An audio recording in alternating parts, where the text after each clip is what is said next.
மாதிரி எப்ப பாட்டாலும் கத்தின்னு இருக்கிற அவனுக்கு சாவை உண்டாக்கக்கூடிய நெடுமாலே. அகைன் இது அவதார நோக்கத்தை சொல்றார். நெடுமால்னா நம்ம வியாக்கியான கருத்தா சொல்லிச்சு பலவிதமான அர்த்த விசேஷங்கள் சொல்றோம். சாதாரணமா திருவிக்கிரம அவதாரம்னு சொல்லிட்டு போயிடுவா. ஆனால் நெடுமால் அப்படின்னா நெடு, நீடு, நெடு இதனுடைய விரிவாக்கமாக வரக்கூடியது.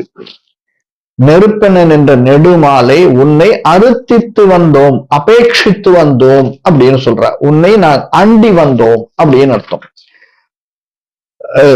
நெருப்பெண்ண உன்னை இறந்து வந்தோம், உன்னை யாசித்து வந்தோம், எப்படி வேணாலும் வச்சுக்கலாம். அறுத்தித்து வந்தோம் பறைத்தருதியாகில், என்னது பறைத்தருதியாகில் நாங்கள் அபேட்சித்த பறையினை அடிக்கிறபடியானால் திரு தக்க செல்வம். இது மேன்மை பொருந்திய. திரு அப்படின்னா மேன்மை பொருந்தியன்னு அர்த்தம். செல்வம்னே அதுவே அர்த்தம். திருன்னா செல்வம்.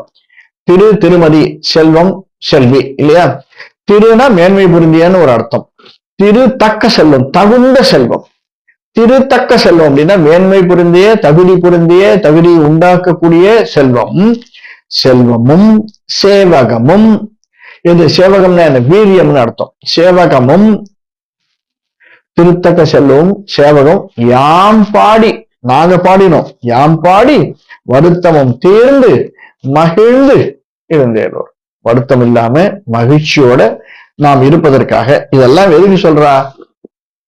ஆண்டாள் நம்ம ஆரம்பத்துல இருந்தே கேள்விப்பட்டிருப்போம். ஆண்டாள்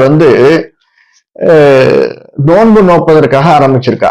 நாங்கள் இதெல்லாம் செய்தால் உன்னை அண்டி நோன்பு நோக்கிறோம் அப்படின்னு சாதாரண